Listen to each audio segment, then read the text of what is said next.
श्री शिवाय नमस्तुभ्यम। भक्तों, क्या आप जानते हैं कि 16 सोमवार व्रत भगवान शिव को क्यों प्रिय है और क्या सच्चे मन से 16 सोमवार का व्रत करने से मन वांछित फल मिलता है? पढ़िए भक्तों, आज हम आपको सुनवाएंगे वह कथा जो स्वयं भगवान शिव ने माता पार्वती को सुनाई थी कि जो मनुष्य 16 सोमवार के व्रत करता है उनका क्या होता है। नमस्कार दोस्तों, एक बार फिर तहे दिल से स्वागत है आपका हमारे YouTube चैनल जीत साधना में, जहां आप भगवान शिव से जुड़ी अद्भुत कथाएं और उनके गहन विचारों को सुन सकते हैं। तो अगर आप भी भगवान शिव के सच्चे भक्त हैं तो कमेंट में लिखें हर हर महादेव और वीडियो को लाइक जरूर कर दें। और साथ ही ऐसी ही भगवान शिव से जुड़ी अद्भुत कथाओं को सुनने के लिए हमारे चैनल को सब्सक्राइब करके बेल आइकन जरूर दबा लें ताकि आपको हर कहानी सबसे पहले मिले। चलिए भक्तों, कहानी को शुरू करते हैं। उससे पहले सभी भक्तों से हाथ जोड़कर विनती है, जब कथा सुनने आ ही गए हैं तो कथा पूरी जरूर सुने, बीच में छोड़कर ना जाए, क्योंकि अधूरी कथा से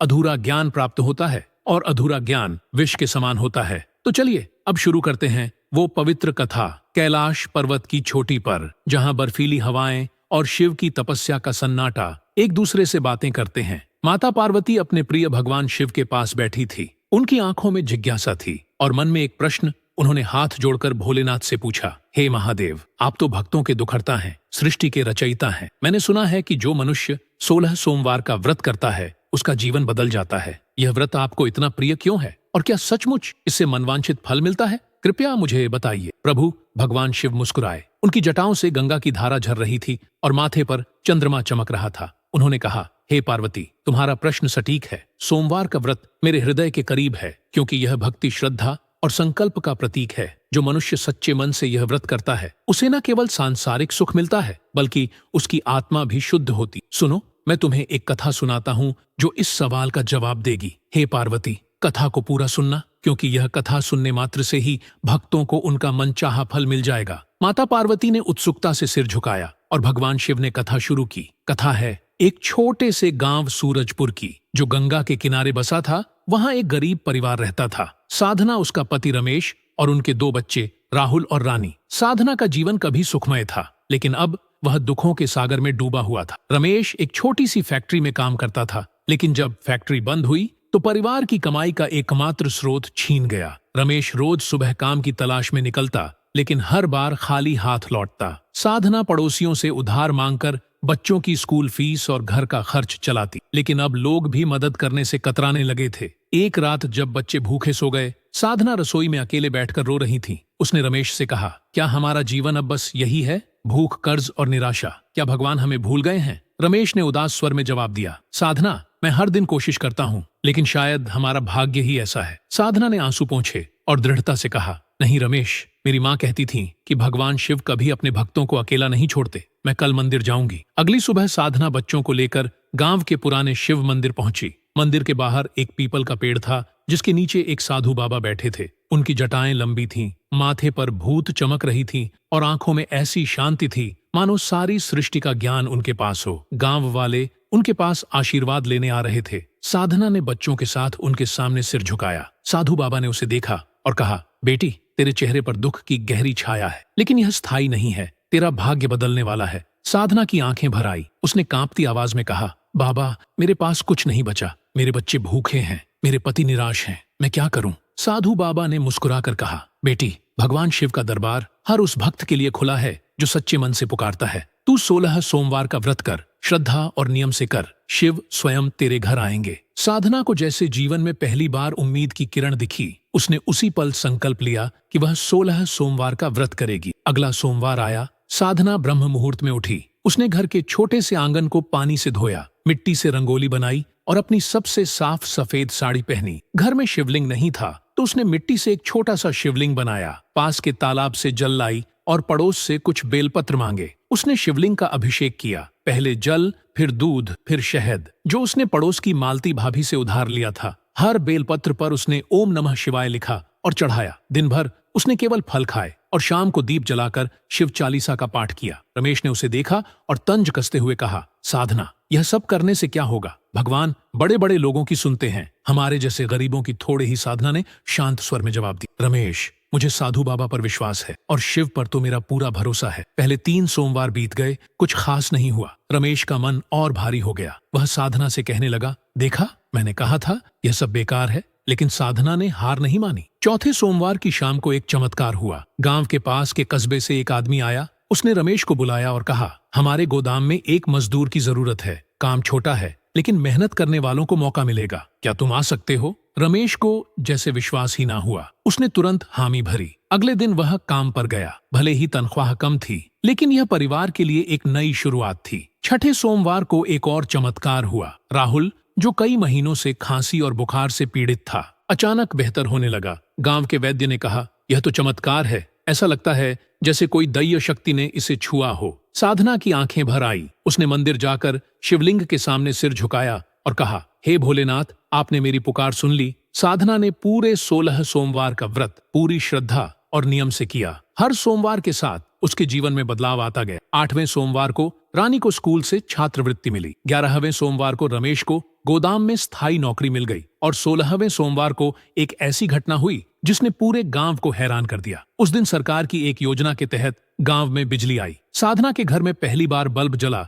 बच्चे खुशी से उछल पड़े। रमेश ने साधना को गले लगाया और कहा, तुमने कहा था ना, शिव सब देखते हैं। आज मैं मान गया। साधना मंदिर गई। उसने शिवलिंग पर गंगा जल चढ़ाया और कहा, हे भोलेनाथ, आपने मेरा घर रोशन कर दिया, मेरे बच्चों का भविष्य बना दिया। मैं आपकी हमेशा ऋणी रहूंगी। साधना की कहानी गांव में आग की तरह फैल गई। लोग उसके घर आने लगे। कोई उससे व्रत की विधि पूछता तो कोई उसकी कहानी सुनने आता। साधना अब हर सोमवार को मंदिर जाती और जो कुछ भी थोड़ा बहुत कमाती, उसका कुछ हिस्सा गरीबों को भोजन कराने में लगाती। एक दिन मंदिर के बाहर वहीं साधु बाबा फिर आए। साधना ने उनके चरण छुए। बाबा ने कहा, बेटी, तूने सच्चे मन से शिव की भक्ति की। अब तेरा कर्तव्य है कि दूसरों को भी यह रास्ता दिखाएं। साधना ने वही किया। उसने गांव की औरतों को सोमवार व्रत की विधि सिखाई। धीरे धीरे गांव में एक नई ऊर्जा जागी। लोग एक दूसरे की मदद करने लगे। मंदिर में हर सोमवार भीड़ जुटने लगी। कथा समाप्त कर भगवान शिव ने माता पार्वती की ओर देखा और कहा, हे पार्वती, साधना की कहानी यही सिखाती है कि 16 सोमवार का व्रत केवल एक अनुष्ठान नहीं है। यह श्रद्धा, संकल्प और विश्वास का प्रतीक है। जो मनुष्य इसे सच्चे मन से करता है, उसे न केवल सांसारिक सुख मिलता है, बल्कि उसका मन और आत्मा भी शुद्ध होती है। शिव ने जवाब दिया,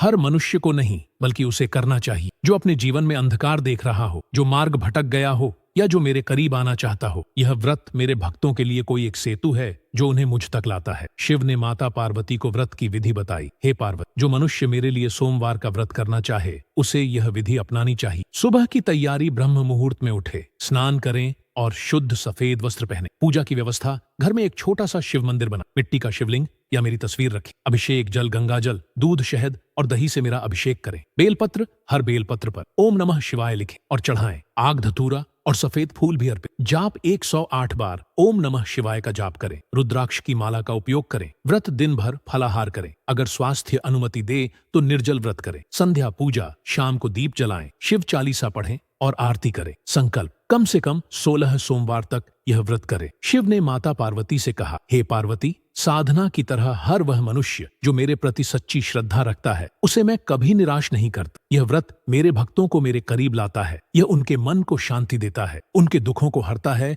और उनके जीवन को नई दिशा देता है। माता पार्वती ने सिर झुकाया और कहा, हे महादेव, आपकी कृपा अपार है। जो भक्त आपकी शरण में आता है, उसे सब कुछ प्राप्त होता है। भक्तों, भगवान शिव केवल मंदिरों में नहीं रहते, वो वहां रहते हैं जहां सच्चा मन होता है। सोमवार का व्रत कोई कठिन यज्ञ नहीं है। यह शिव के प्रति श्रद्धा का एक सरल, सुंदर और शक्तिशाली माध्यम है। अगर आपके जीवन में अंधकार है तो शिव की ओर मुड़िए। अगर आपके जीवन में रुकावट है तो शिव को पुकारिए। और अगर आपके जीवन में कोई राह नहीं दिखती तो सोमवार को व्रत कीजिए। शिव सब देख रहे हैं और सही समय आने पर सब कुछ लौटा देते। रमेश की आवाज में एक ठंडी हवा की तरह घर की चुप्पी को काटते हुए उदासी भरा एक बादल छा गया। उसने साधना की तरफ देखा। उसकी आंखों में जीवन की थकान के गहरे धब्बे साफ झलक रहे। साधना, वह बोला। शब्द जैसे उसके गले में फंस से गए हों। हर सूरज उगने के साथ मैं कोशिश करता हूँ, रात दिन एक कर देता हूँ, पर लगता है जैसे आसमान पर लिखा है कि यही हमारी नियति है। हमारे भाग्य के पन्नों पर यही कहानी छपी है। साधना ने चुपचाप अपनी आंखों के कोनों को पोंछा। उंगलियां नम हो गई,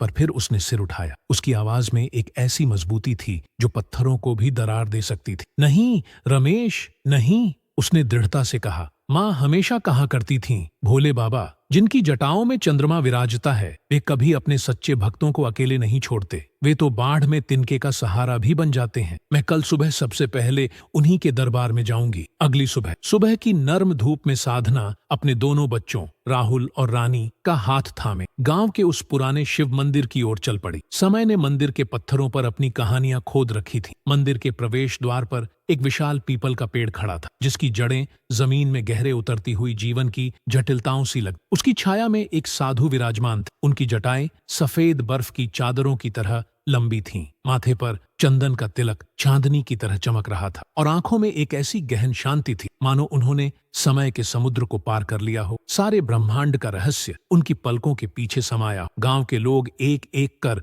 उनके चरणों में सिर झुकाने आ रहे थे, आशीर्वाद की एक बूंद पाने की आस में। साधना ने भी बच्चों को संकेत दी। तीनों ने एक साथ सिर झुकाया। साधु बाबा की नजर साधना पर टिक गई। उनकी आवाज में एक मिठास थी जो सीधे दिल तक उतर जाती थी। बेटी, उन्होंने धीरे से कहा, तेरे चेहरे पर दुख की छाया इतनी गहरी है जैसे बादलों ने चांद को पूरी तरह ढक लिया हो। पर याद रख, ये बादल स्थायी नहीं हैं। हवा का एक झोंका इन्हें बिखेर देगा। तेरे भाग्य के आकाश में एक नया सवेरा उगने वाला है। बस विश्वास की दीपक जलाए रख। साधना की आंखें अचानक भर आईं। वह कांपती हुई आवाज में बोली, जैसे हर शब्द उसके गले से निकलने में जूझ रहा हो, बाबा, मेरे पास तो अब देने को कुछ भी नहीं बचा। मेरे बच्चों की थाली में भूख बैठी है। उनकी आंखों में सवाल हैं जिनके जवाब मेरे पास नहीं। मेरे पति की आशाएं धुंध में खो गई हैं। मैं किस मुंह से उन्हें दिलासा दूं?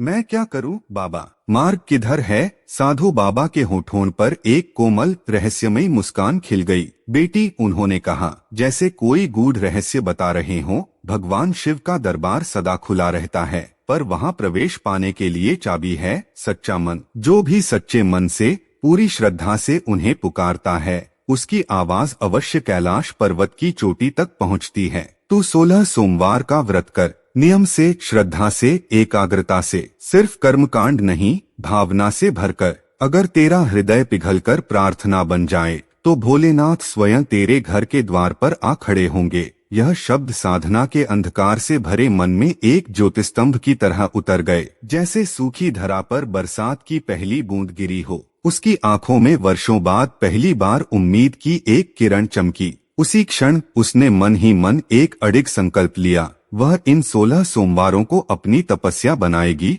अपनी प्रार्थना को कर्म से जोड़ेगी। पहला सोमवार आया। साधना ब्रह्मा मुहूर्त में तारों की ठंडी चमक के साथ ही उठ गई। उसने घर के छोटे से आंगन को गंगा स्नान की तरह शुद्ध जल से धोया। फिर मिट्टी लेकर अपनी उंगलियों से रंगों की जगह भावनाओं से एक सरल पर सुंदर रंगोली उकेरी। कमल, स्वस्तिक, सूरज। उसने अपनी सबसे पवित्र धोबी से धुली सफेद साड़ी पहनी जो उसकी आस्था का प्रतीक बन गई। घर में शिवलिंग नहीं था तो उसने मिट्टी को गीला किया, अपनी श्रद्धा से उसे गढ़ा। एक छोटा सा पर पूर्णतः उसका अपना शिवलिंग तैयार किया। पास के तालाब से कलश भरकर स्वच्छ जल लाई। पड़ोसन मालती भाभी से विनम्रता से कुछ बेलपत्र उधार मांगे। उन पर स्याही और कलम नहीं थी, पर उसने अपनी भावनाओं से मानो अदृश्य स्याही से हर पत्ते पर नमः शिवाय लिख दिया। पूजा शुरू हुई। पहले जल का अभिषेक, फिर दूध की धार जो उसने 1 रुपए के बदले खरीदा था, और फिर शहद की बूंदें। मालती भाभी से उधार लिया गया कीमती सोना।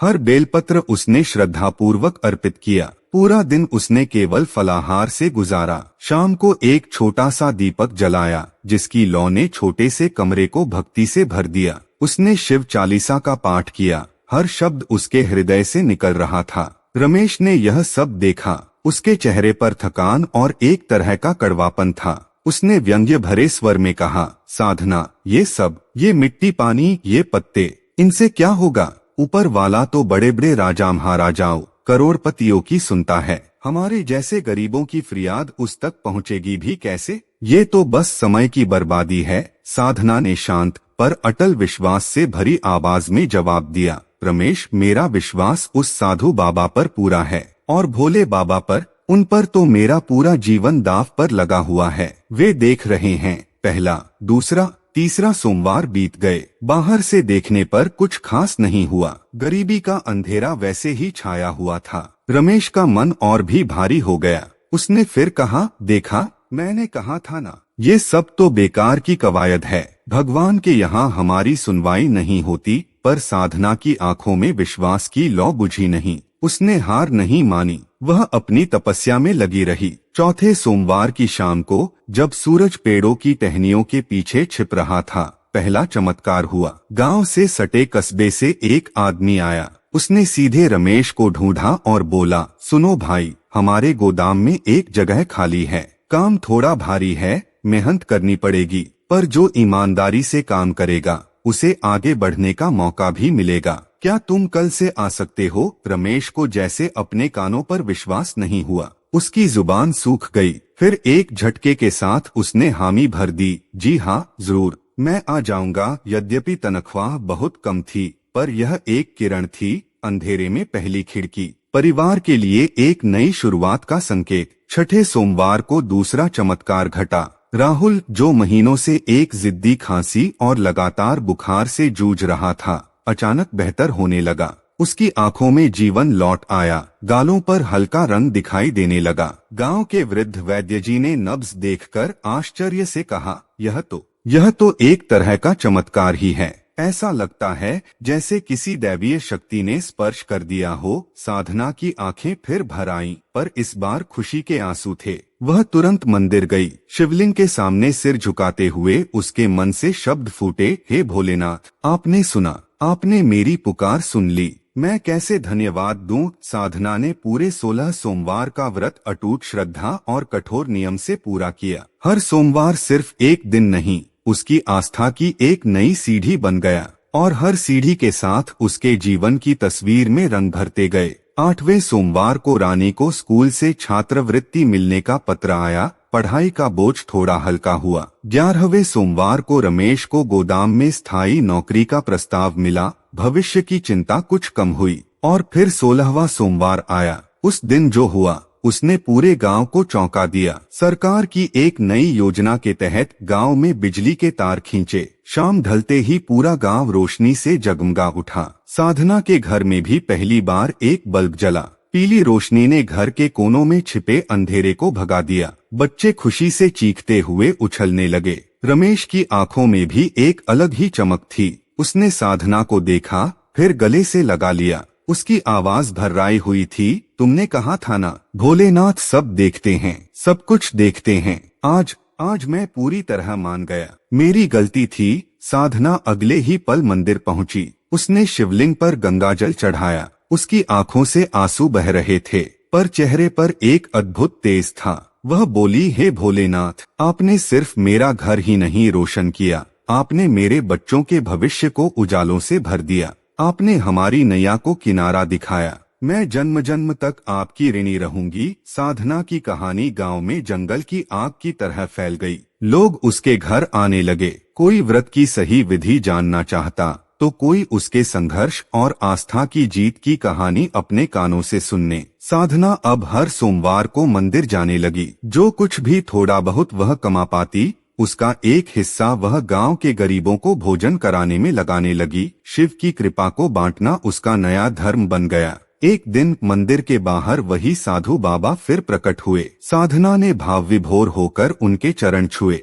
बाबा ने उसके सिर पर हाथ रखा और कहा, बेटी, तूने सच्चे मन से, अटूट विश्वास से शिव की आराधना की। अब तेरा कर्तव्य है कि तू इस रास्ते पर चलने वालों को दीपक दिखाए, उनकी अंधेरी गलियों में उम्मीद की रोशनी फैलाए। साधना ने बाबा के शब्दों को अपना मार्गदर्शक बना लिया। उसने गांव की औरतों को इकट्ठा किया। धैर्य से, प्यार से उन्हें सोमवार व्रत की विधि समझाई। सुबह की शुद्धता, शिवलिंग की स्थापना, अभिषेक के विभिन्न द्रव्यों का महत्व, बेलपत्र पर मंत्र लिखने की भावना, नमः शिवाय के जाप की शक्ति, व्रत के नियम। धीरे धीरे गांव में एक नई सकारात्मक ऊर्जा का संचार हुआ। लोग न सिर्फ भक्ति की ओर मुड़े, बल्कि एक दूसरे की मदद करने लगे। मंदिर में हर सोमवार भक्तों की भीड़ जुटने लगी। एक सामूहिक आस्था का प्रवाह बहने लगा। कहीं दूर कैलाश पर्वत के शिखर पर भगवान शिव ने यह सब देखा। उन्होंने माता पार्वती की ओर मुस्कुराते हुए देखा।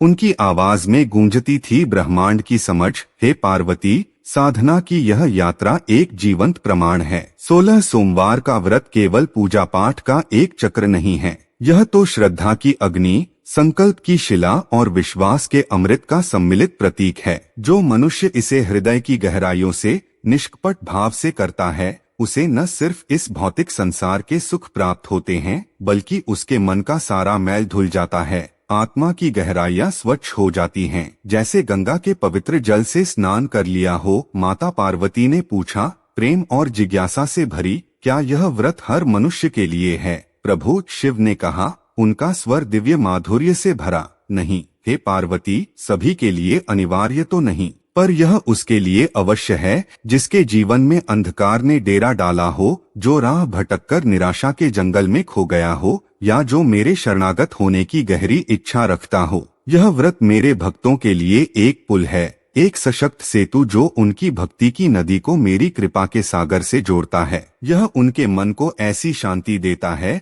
जो समुद्र की गहराइयों जैसी अथाह हो, उनके दुखों को वैसे ही हर लेता है जैसे सूर्य कोहरे को, और उनके जीवन की दिशा को उस तारे की तरह दिखाता है जो अंधेरी रात में रास्ता बताता है। फिर भगवान शिव ने माता पार्वती को व्रत की विस्तृत विधि बताई, जैसे कोई गुरु अपने शिष्य को ज्ञान दे रहा हो। हे पार्वती, जो भी मनुष्य सोमवार के दिन मेरे लिए व्रत धारण करना चाहे, उसे यह मार्ग अपनाना चाहिए। सुबह की पवित्रता, ब्रह्मा मुहूर्त में उठे, स्वच्छ जल से स्नान करे, श्वेत वस्त्र धारण करे, जो मन की पवित्रता का प्रतीक है। पूजा की तैयारी, अपने घर में एक शुद्ध कोने में छोटा सा पूजन स्थल बनाए, वहां मिट्टी से निर्मित एक शिवलिंग स्थापित करे या मेरा चित्र स्थापित करे। अभिषेक का महत्व, जल शुद्ध या गंगा जल, फिर दूध, उसके बाद शहद और अंत में दही से मेरा अभिषेक करे। प्रत्येक द्रव्य भक्ति के एक भाव को दर्शाता है, शुद्धि, पोषण, मधुरता, संपन्नता।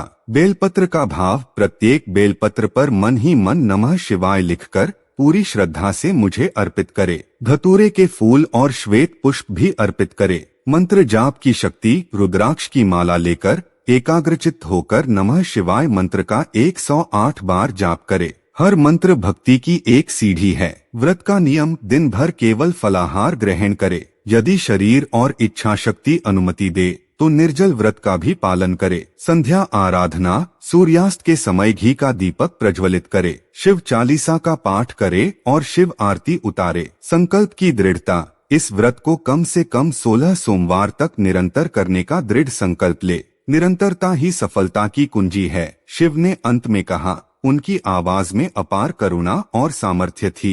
हे पार्वती, साधना की तरह ही हर वह प्राणी जो मुझ में सच्ची श्रद्धा का बीज बोता है, मैं उसे कभी निराश नहीं करता। यह व्रत उन भक्तों को मेरे करीब लाने वाली सीढ़ी है। यह उनके मन को उस शांति से भर देता है जो समाधि में होती है, उनके सभी दुखों को वैसे ही हर लेता है जैसे समुद्र लहरों को अपने में समा लेता है, और उनके जीवन को एक नई उज्ज्वल दिशा देता है, जैसे सुबह का सूरज अंधेरे को मिटा देता है। माता पार्वती ने श्रद्धा से सिर झुकाया और कहा, हे महादेव, आपकी दया और करुणा का कोई पार नहीं। जो भी आपकी शरण में आता है, सच्चे मन से आपका नाम लेता है, उसे इस संसार के सुखों के अलावा जीवन मरण के चक्र से मुक्ति का मार्ग भी प्राप्त होता है। सुनने वालों, भगवान शिव केवल पत्थरों के मंदिरों में ही नहीं रहते, वे तो वास करते हैं हर उस स्थान पर जहां एक सच्चा हृदय धड़कता है, जहां श्रद्धा की लौ अनवरत जलती है। सोमवार का व्रत कोई कठिन तपस्या या जटिल यज्ञ नहीं है।